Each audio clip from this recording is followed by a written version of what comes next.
Throughout football history, we've witnessed many dominant teams that have obliterated opponents and won everything. But in 2016, Real Madrid assembled a team like no one before. They had the ultimate attacking trio, 2 Ballon d'Or winners, one of the greatest of all time, and the most prolific striker in Europe in his absolute peak.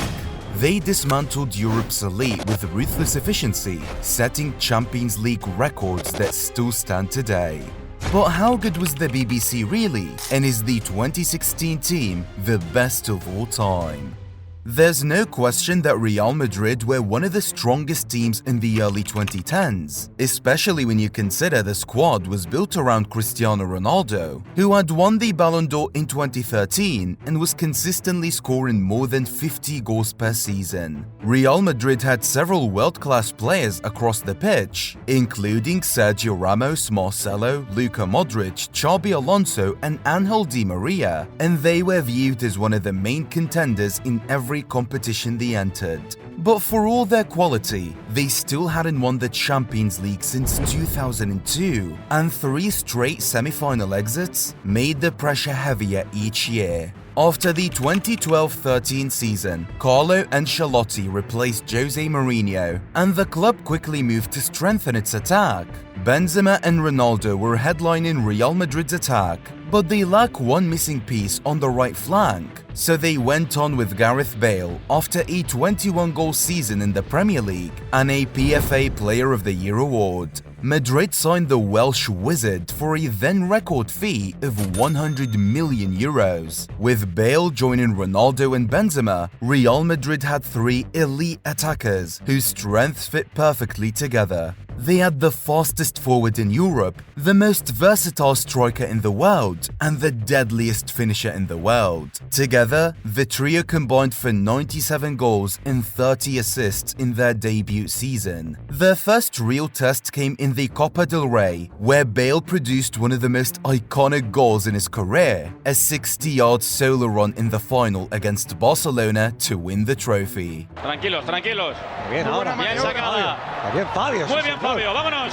La pelota larga para la carrera de Gareth Bale que va a ganar. ¡Qué carrera! Gana la carrera Gareth Bale dentro del área. Ahí está Bale, ahí está Bale, ahí está Bale. ¡Qué gol!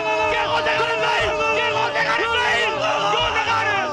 ¡Gol de la final! But the biggest prize was still to come. In the Champions League, Madrid finally broke the barrier that had frustrated them for more than a decade. They beat Schalke, Dortmund, and produced a historic 4-0 win away at Bayern Munich in the semi-final, a match that featured one of the most devastating counterattacks in modern football, all involving the BBC. In Lisbon, they defeated Atletico Madrid 4-1 after extra time, securing La Decima, their long-awaited 10th Champions League title. The trio was only in its first season, but it had already delivered greatness. At the beginning of the 2014-15 season, Real Madrid added even more depth to the squad, signing Toni Kroos for Bayern Munich and James Rodriguez, who had been one of the standout players at the 2014 World Cup. Kroos immediately became the team's main distributor in midfield, while James provided goals and creativity, finishing the season with 13 goals and 13 assists. With these additions, Real Madrid had one of the most complete squads in Europe. The BBC started the season in explosive form. Cristiano Ronaldo scored 25 goals in his first 14 league matches. Benzema contributed with goals and assists, and Bale added his own scoring threat from the right. From September to December 2014, Real Madrid went on a historic run of 22 consecutive victories, scoring 81 goals and conceding only 10. They swept through their Champions League group with a perfect record and won the Club World Cup in December, closing out the year with 4 trophies. But the second half of the season told a different story. Bale suffered minor injuries, Benzema dealt with fitness issues, and the team lost the rhythm. They were eliminated from the Copa del Rey by Atletico Madrid and struggled with consistency in La Liga. Puede buscar el primero el Atlético de Madrid, Raúl. ¡Gol! Balón al punto de penalti, el remate de cabeza y el 2-0. In the Champions League, they reached the semi-final once again, but were knocked out by Juventus.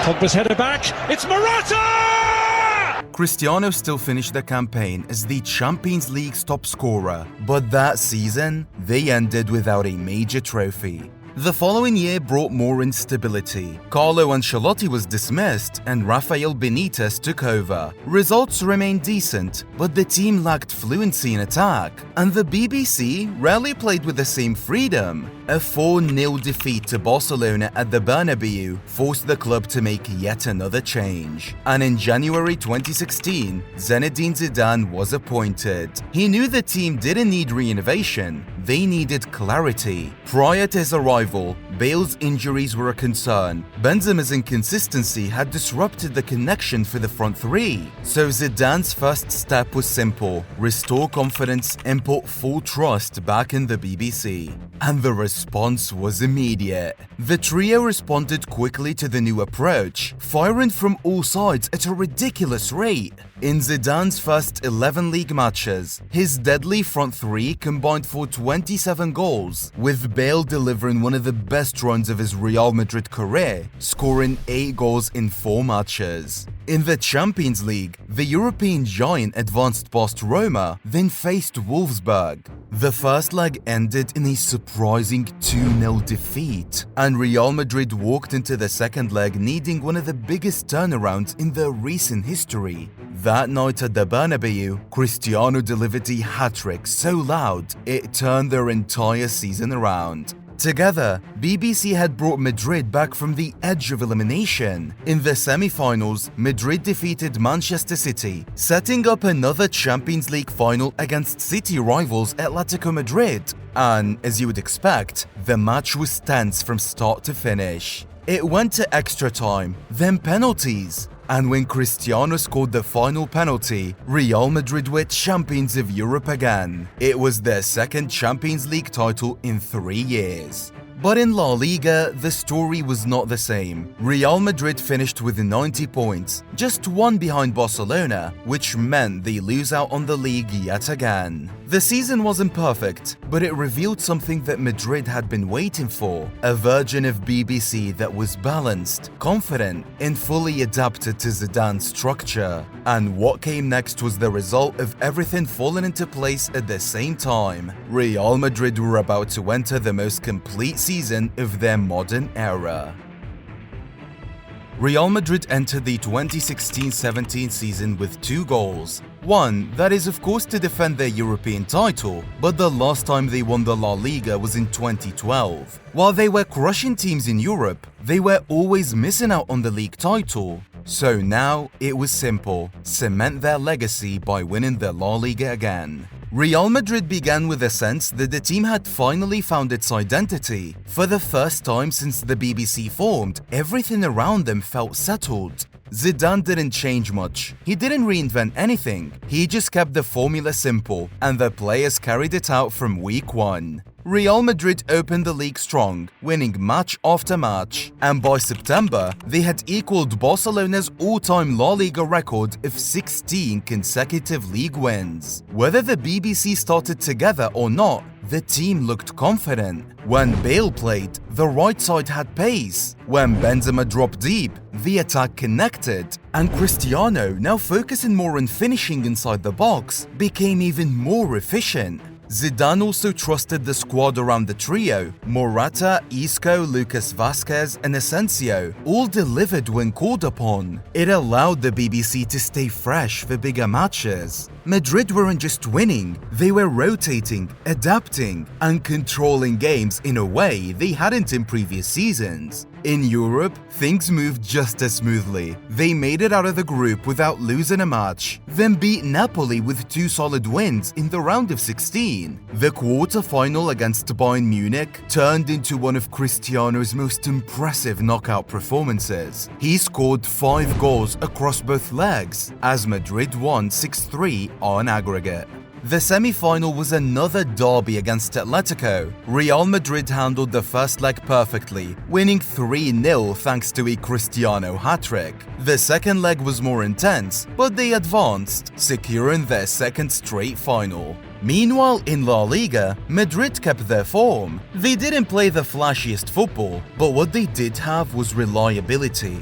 They lost only 3 matches all season and scored in every league game. Cristiano finished the league with 25 goals, Benzema added 11, and Bale contributed despite missing time through injury. Real Madrid ended the season with 93 points, winning the league title for the first time since 2012. The Champions League final against Juventus marked the pinnacle of the season. Juventus had conceded only 3 goals in the entire tournament, but on that day, Madrid put past them 4. Cristiano scored twice, while BBC played their part in one of the club's most complete European performances. Real Madrid became the first team in modern Champions League history to win back-to-back titles. Cristiano finished the season with 42 goals, Benzema with 19, and Bale with 10. Across the entire squad, Madrid scored 173 goals, the second highest total in a club history at that time.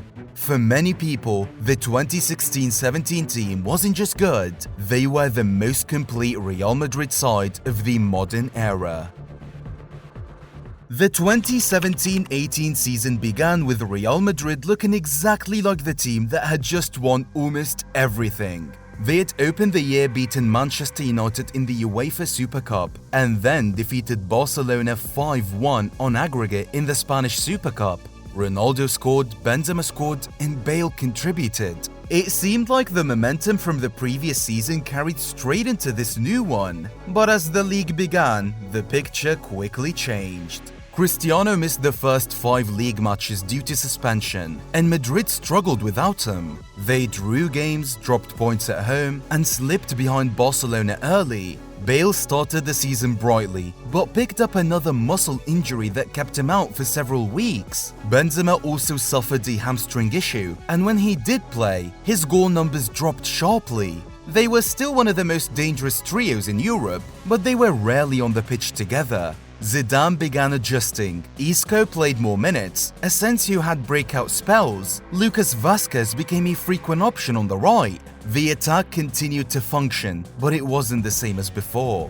By the turn of the year, Barcelona was pulling away in the league. Real Madrid eventually finished third with 76 points, their lowest tally since the trio had formed. But as Real Madrid always do, in the Champions League, the story was different.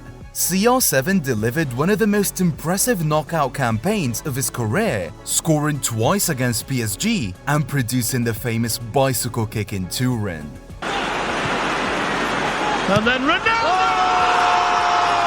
What a goal by Cristiano Ronaldo! Bale and Benzema both had decisive moments, especially in the later rounds, and Madrid found a way to advance through every challenge. Even without perfect form, they kept winning when it mattered.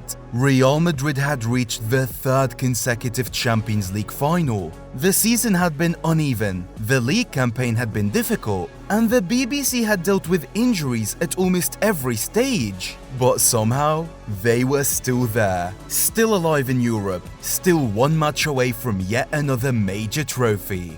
That final would become the last great stage of the BBC era. Benzema scored the opening goal after a disastrous mistake by Loris Karius. Cristiano was dangerous as always, and Bale, he came off the bench and scored one of the greatest Champions League final goals ever. Real Madrid won 3-1, becoming the first team in modern history to win 3 consecutive Champions League titles. But after that final, BBC reached the pinnacle of their era. Cristiano Ronaldo left for Juventus, Bale had too many injuries and his body couldn't take it, Benzema remained and even won the Ballon d'Or, but the trio as the world knew was gone. From 2013 to 2018, Benzema, Bale and Cristiano Ronaldo shaped a dynasty and defined Real Madrid's most dominant era. But which season was the best in your opinion?